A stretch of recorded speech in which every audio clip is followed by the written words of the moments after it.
Hello. Welcome to another installment of the Central American Group's podcast, in which experts discuss topics related to doing business in Costa Rica, El Salvador, and the rest of the region.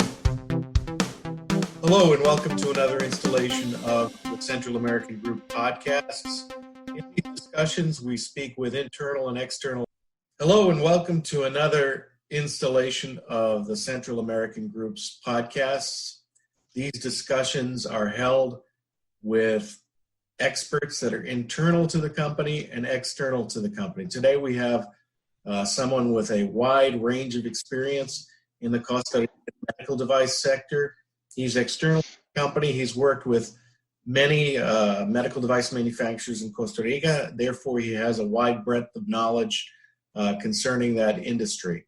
Today, I'd like to welcome Marco Bruno to our podcast. How are you today, Marco? Good morning, Steve. Thank you for having me.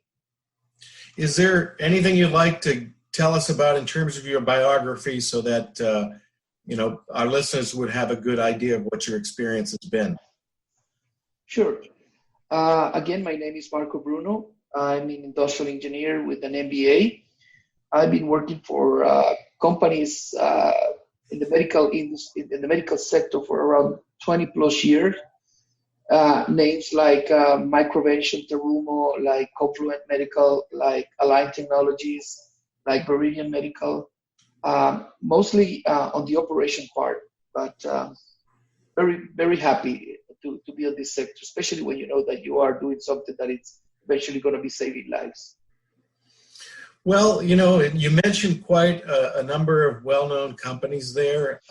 We know that in addition to those companies, Costa Rica is a hotspot and has been for the last couple of decades for medical device manufacturers that are looking to work in an environment such as the one provided by Costa Rica. But I'm wondering if you can tell us what are the factors that have made Costa Rica a hotspot for the medical device industry? Yes, I will have to say that Costa Rica, it is the longest democracy in Latin America. It is a very friendly country. We have no army. We dedicated most of the money for the army to education, so that'll make our people. We have a literacy rate of around 95%, 98% last time that I heard. So just right there, it will make the people to be trained easier. Shorter learning curves, following instructions, following all the needs to do in order to create a very good company. That's what we find in Costa Rica. Friendly country, allied of the U.S., our primary market for many, many years. So the fact that we are in Mountain Central Time, that'll make it easier for conference calls or for any kind of a meeting.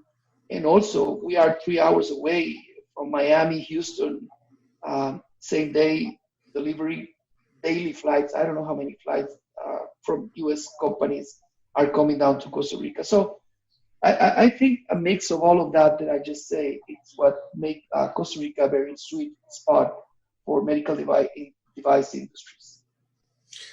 You mentioned that the country has a literacy rate of somewhere between 95 and 98%.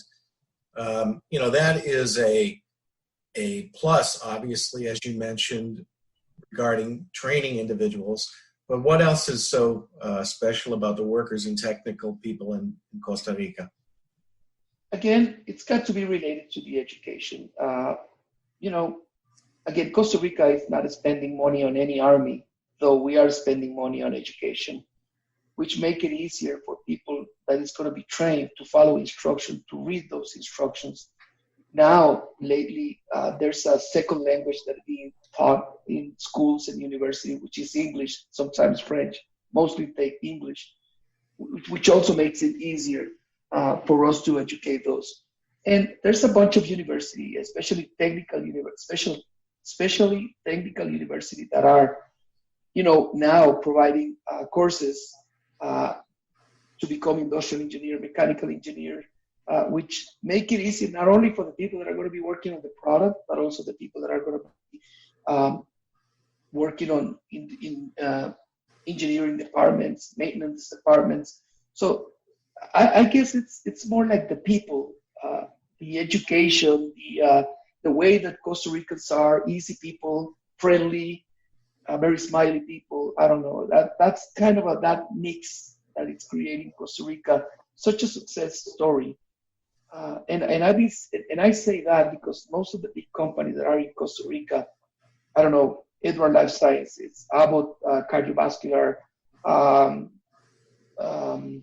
Microvention, Smith and Nephew, those companies, once they establish in the country, pretty soon you hear when they start increasing their footprint to increase operations. So I guess it's a mix of that.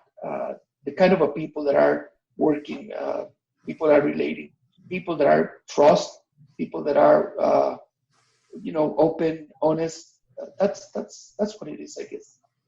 I've read recently, and it's been in place for several years now, that in particular, the University of Minnesota, I believe, has a master's degree in medical device manufacturing that it offers in conjunction with one of the universities of Costa Rica.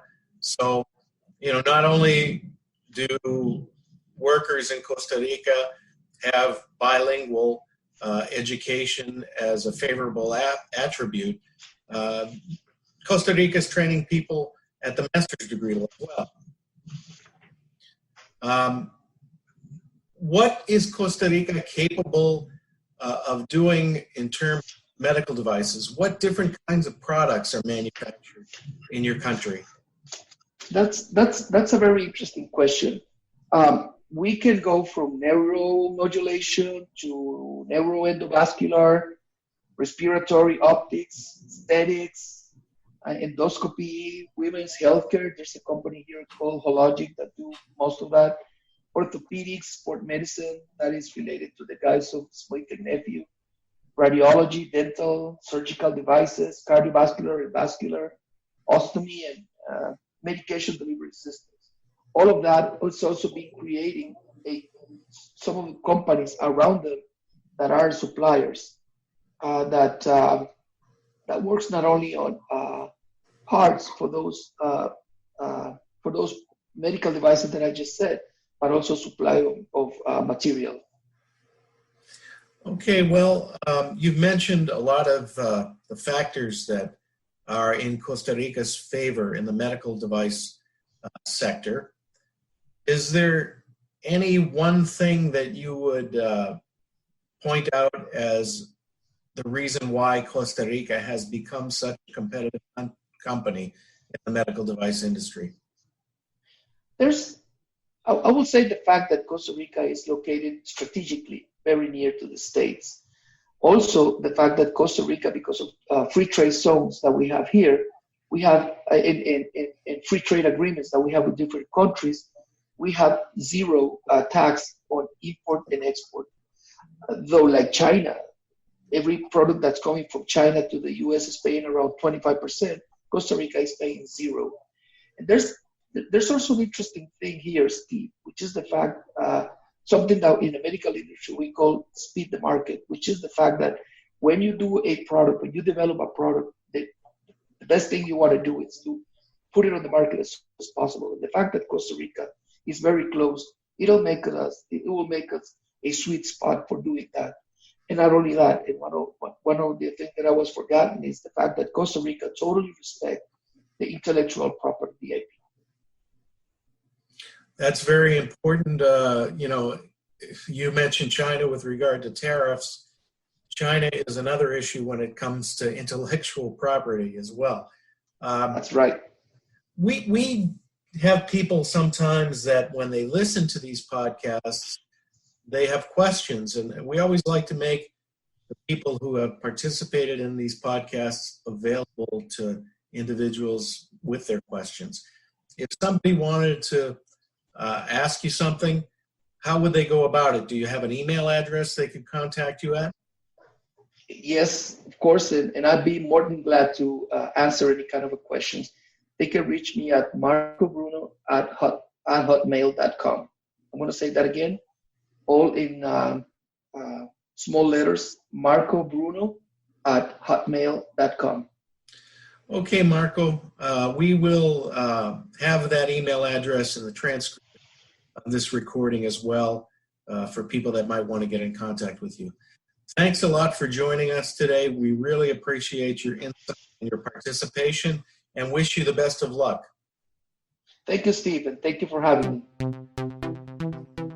You're welcome. Thank you for listening. Sign up to receive the Central American Group's quarterly newsletter by visiting www.thecentralamericangroup.com.